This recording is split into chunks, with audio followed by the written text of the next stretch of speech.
एक बड़े से बंगले के बाहर खड़ी थी एक बुजुर्ग औरत जिसका नाम कमला देवी था। चेहरे पर उदासी, आंखों में आंसू, हाथों में कांपते हुए चूड़ियों की खनक थी और दिल में एक ही उम्मीद थी कि शायद आज उसका बेटा उसकी मदद कर देगा। दरवाजे पर खड़े सिक्योरिटी गार्ड से वह हाथ जोड़कर कहती, बेटा जरा एक बार अंदर जाने दे, मुझे अपने बेटे बहू से बहुत जरूरी बात करनी है। तुम्हारे मालिक मानो मेरा ही बेटा है, मैं उसकी माँ हूँ। गार्ड पहले तो ठहाका मारकर हंसता और कहता, अम्मा मुझे बेवकूफ बना रही हो क्या? तुम्हारे जैसे फटियाल लोग हमारे साहब के माँ बाप हो ही नहीं सकते। झूठ बोलकर अंदर घुसना चाहती हो? चलो निकलो यहाँ से।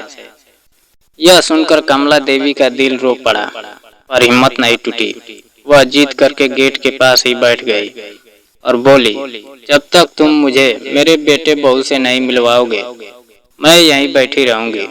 मेरे पति अस्पताल में मौत से लड़ रहे हैं, इलाज के लिए पैसे नहीं हैं और मेरा बेटा करोड़ों का मालिक है। क्या वह अपने बाप की जान बचाने के लिए थोड़े से पैसे भी नहीं देगा? सिक्योरिटी गार्ड का दिल पसीज गया। उसने अंदर जाकर खबर दी। मीटिंग रूम में बैठी आरती बहू अपने पति मानव से कह रही थी, लो जी तुम्हारी माँ फिर आ गई। कितनी बार कहा है इस घर में घुसने न देना, बार बार पैसे मांगने आती है, जैसे इन्होंने हमारी तिजोरी में करोड़ों रुपए कमा कर रखे हो। कल ही तो भगा दिया था, फिर भी आ गई। आज तो चलो बाहर चलकर इन्हें दो चार बातें सुनाते हैं। मानव और आरती दोनों बाहर निकले। कमला देवी बेटे को देखकर उम्मीद से बोली, बेटा तेरे पिताजी अस्पताल में हैं, हालत बहुत खराब है। 4 दिन से मैं रोज आ रही हूँ पर तुझसे मुलाकात नहीं हो पाई। बहू हर बार कह देती है कि तुम बिजी हो।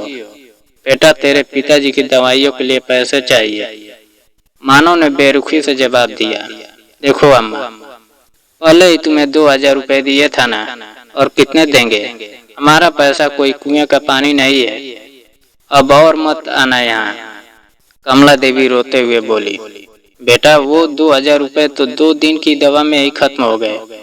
तुम्हारे पिताजी की जान खतरे में है, थोड़ा सा और दे दो।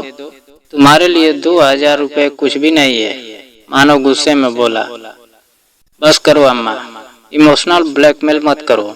हम अब तुम्हारे झांसे में आने वाले नहीं हैं। और हाँ, आज के बाद इस घर में कदम मत रखना। इतना कहकर मानव कार निकालने लगा।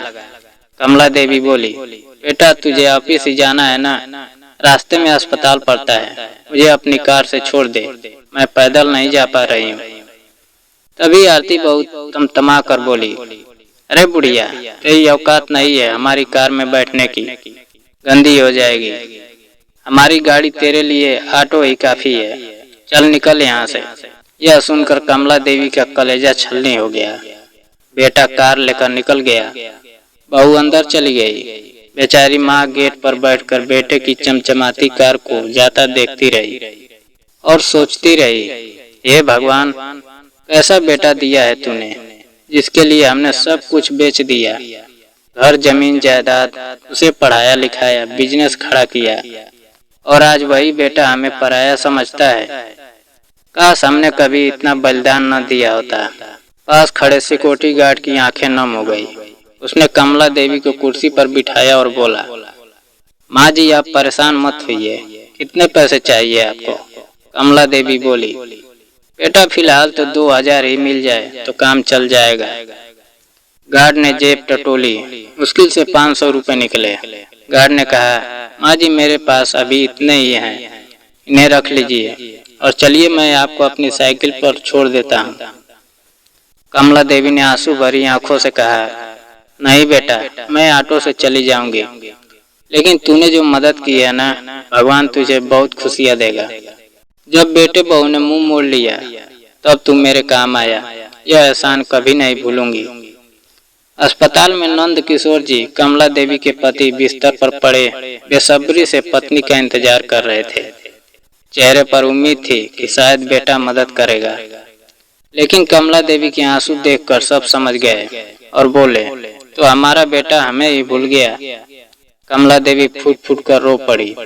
हाँ, आज उसने साफ कह दिया कि हमारे लिए उसके पास कुछ नहीं है। बगल के पलंग पर लेटा हुआ एक शख्स यह सब सुन रहा था। वह चौंकते हुए बोला, गुरुजी आप? नंद किशोर जी ने सिर उठाया। वह उनका पुराना शिष्य पंकज था, जो अब शहर का बड़ा बिजनेसमैन था। पंकज ने उनके पैर छुए। गुरुजी आपने मुझे पढ़ाया था। आज मैं जो कुछ भी हूँ आपकी वजह से हूँ। अब आप चिंता मत कीजिए, आपके इलाज का सारा खर्च मैं उठाऊंगा। और सचमुच उसने वही किया। दवाइयाँ, फल फ्रूट, बेहतरीन इलाज सब उसने खुद कराया। और उसने कहा, अम्मा जी आप हमारे घर चलिए, वहाँ मेरी पत्नी, मेरे बच्चे, माता पिता सब हैं, आप आराम करोगी।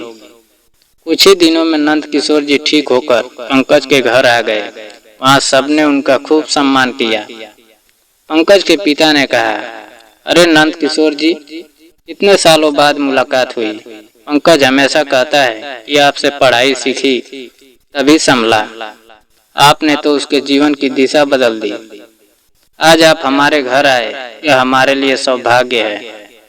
कुछ समय बाद नंद किशोर जी ने पंकज से कहा, बेटा अब हमें जाना चाहिए, तुम्हें काफी तकलीफ दी। पंकज ने तुरंत कहा, नहीं गुरुजी, आप कहीं नहीं जाओगे। मेरे बिजनेस में पिताजी को किसी ईमानदार साथी की जरूरत है। आप दुकान का हिसाब संभालिए, इससे आपको भी लगेगा कि आप काम कर रहे हैं और हमें भी सहारा मिलेगा। कमला देवी ने भी हामी भरी। इस तरह नंद किशोर जी ने पंकज के बिजनेस में काम करना शुरू किया। 1 साल तक उन्होंने जी जान से काम किया। धीरे धीरे उन्होंने बिजनेस की बारीकियां सीख ली। इतना पैसा जोड़ लिया कि उन्होंने अपनी पत्नी से कहा, भाग्यवान, क्यों न हम भी एक छोटी सी कपड़ों की दुकान खोलें। कमला देवी पहले हंसी और बोली, 65 की उम्र में लोग मजाक उड़ाएंगे। पर नंद किशोर जी डटे रहे। पंकज ने भी उनका साथ दिया और आखिरकार उन्होंने अपनी खुद की दुकान खोल ली। लोग मजाक उड़ाते रहे पर मेहनत रंग लाई। दुकान चल निकली, मुनाफा बढ़ता गया। 5 साल में उन्होंने अपना छोटा सा घर भी खरीद लिया। एक दिन नंद किशोर जी ने पत्नी से कहा, भाग्यवान, जिंदगी भर हमने अपनी इच्छाओं को दबाया, अब तो जिम्मेदारियों से मुक्त हैं। बताओ तुम्हें क्या चाहिए। कमला देवी की आंखों में उस दिन का अपमान घूम गया। कमला देवी बोली, जब बहू ने कही थी तेरी औकात नहीं है कार में बैठने की। उन्होंने धीरे से कहा, मुझे एक कार चाहिए। नंद किशोर जी मुस्कुराए, तो फिर ठीक है, जल्दी तुम्हारी पसंद की कार ला कर दूंगा। कुछ ही दिनों में चमचमाती नई कार उनके दरवाजे पर खड़ी थी। कमला देवी खुशी से झूम उठी। नई कार से वे मंदिर गए, भगवान के दर्शन किए, प्रसाद चढ़ाया और गरीबों में भोजन बांटना शुरू किया। तभी उनकी नजर सीढ़ियों पर बैठे 2 चेहरों पर पड़ी। वह और कोई नहीं, उनका बेटा मानव और बहू आरती थे। दोनों फटेहाल हालत में, आंखों में शर्म और चेहरे पर बेबसी लिए बैठे थे। मानव दौड़ कर आया, पिताजी, मैं आपका बेटा हूँ, कृपया मेरी बात सुनिए। आरती कमला देवी के पैरों में गिर गई। माँ जी, हमें माफ कर दो, बिजनेस डूब गया है, घर बिक गया, बैंक का कर्ज सिर पर है, अब हमारे पास कुछ भी नहीं बचा, आप ही मदद कर दो। कमला देवी की आंखों में खून उतर आया। उन्हें वह दिन याद आ गया जब उन्होंने भीख मांगी थी और बहू ने कहा था, तेरी औकात नहीं है कार में बैठने की। उन्होंने बेटे बहू की और बिना देखे पति का हाथ पकड़ा और कहा, भाग्यवान, चलो अपनी कार में बैठते हैं। भगवान की दया से आज हमारी औकात है कार में बैठने की। दोनों कार में बैठकर चले गए। पीछे से बहू बेटा गिड़गिड़ाते रह गए। तभी मंदिर में वही सिक्योरिटी गार्ड आया जिसने सालों पहले कमला देवी की मदद की थी। वह अपनी नई बाइक की पूजा कर रहा था।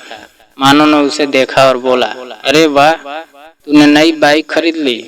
गार्ड बोला, नहीं साहब, ये बाइक मैंने खरीदी नहीं है, आपके माता पिता ने मुझे तोहफे में दी है। उस दिन जब उन्होंने आपसे मदद मांगी थी और आपने भगा दिया था, तब मैंने अपनी जेब से उनके लिए जितना हो सका मदद की थी। उसी के बदले में उन्होंने यह बाइक मुझे दिया, आशीर्वाद समझकर। यह सुनकर मानव और आरती अंदर ही अंदर जल भून गए, और अब पछताने के सिवा कुछ नहीं बचा था। दोस्तों, यही है इस कहानी की सच्चाई। जो जैसा कर्म करता है उसे वैसा ही फल मिलता है। माता पिता का अपमान करने वाला कभी सुखी नहीं रह सकता, और जो बुजुर्ग की सेवा करता है भगवान उसकी झोली खुशियों से भर देता है।